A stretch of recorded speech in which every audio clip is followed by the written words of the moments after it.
ഉഗ്രശബ്ദത്തോടെ വിലങ്ങാട് വിറച്ചു. പിന്നാലെ ജീവനും കൊണ്ടോടി. 9 തവണയാണ് ഉരുൾപൊട്ടിയത്.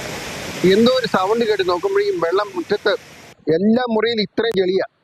റൂമിലൊക്കെ മരത്തിന്റെ കുറ്റി തടിക്കഷ്ണോ അടുക്കളയിൽ ഇരുന്ന സാധനമൊക്കെ ഇനി പുറത്ത് ഇവിടെ ഒന്ന് അകത്ത് പോയി കണ്ടാലേ അറിയത്തുള്ളൂ. ഇനി അകത്ത് കയറത്തില്ല, അതുപോലെ ചെളിയ. തൊട്ടുപിറകെ 13 വീടുകൾ കുത്തിയൊലിച്ചു വന്ന മണ്ണും വെള്ളവും പാറക്കഷ്ണങ്ങളും കൊണ്ടുപോയി. ഒപ്പം 2 പാലങ്ങളും ഒരു റോഡും. ഇതോടെ പ്രദേശം ഒറ്റപ്പെട്ടു. അവരെല്ലാം എടുത്ത് ഞങ്ങൾ അക്കരെ വീട്ടിൽ കയറി. അന്നേരം വെള്ളം ഇവിടെ പൊങ്ങി.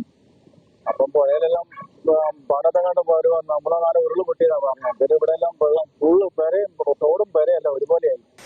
രക്ഷാപ്രവർത്തനത്തിനായി ഓടിയെത്തിയ മാത്യു മാഷിനെ മലവെള്ളപ്പാച്ചിൽ കൊണ്ടുപോയതറിഞ്ഞ് വിലങ്ങാട് വിങ്ങിപ്പൊട്ടി.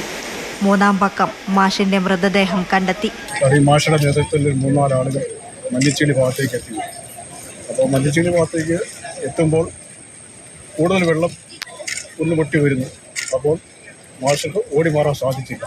അയാളൊരു പീഡിക പരാതിയിൽ കയറി നിന്നു. മറ്റുള്ളവർ ഓടി രക്ഷപ്പെട്ടു. തൊട്ട് പുറകെ വന്ന ഉരുള് ഇയാളെ 6 ദുരിതാശ്വാസ ക്യാമ്പുകളിൽ 1000-ത്തിലധികം പേരാണ് കഴിയുന്നത്. പ്രദേശത്തിന്റെ പുനരുദ്ധാരണത്തിന് വേണ്ടി പ്രത്യേക പാക്കേജ് അനുവദിക്കണമെന്ന് MP ഉൾപ്പെടെയുള്ളവർ ആവശ്യപ്പെട്ടിട്ടുണ്ട്. വീടും ഭൂമിയും നഷ്ടപ്പെട്ടവരെ പുനരധിവസിപ്പിക്കും. എല്ലാവിധ കഷ്ടനഷ്ടങ്ങളും സർക്കാർ പരിശോധിക്കുമെന്നും മന്ത്രി റോഷി അഗസ്റ്റിൻ വിലങ്ങാട് സന്ദർശനത്തിന് ശേഷം അറിയിച്ചു.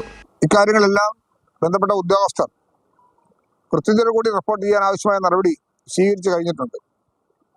ഇതുമായി ബന്ധപ്പെട്ട് ഉണ്ടായിട്ടുള്ള എല്ലാ കഷ്ടനഷ്ടങ്ങളും കൃത്യമായി ഗവൺമെന്റ് പരിശോധിക്കും. മാതൃഭൂമി ന്യൂസ്, കോഴിക്കോട്.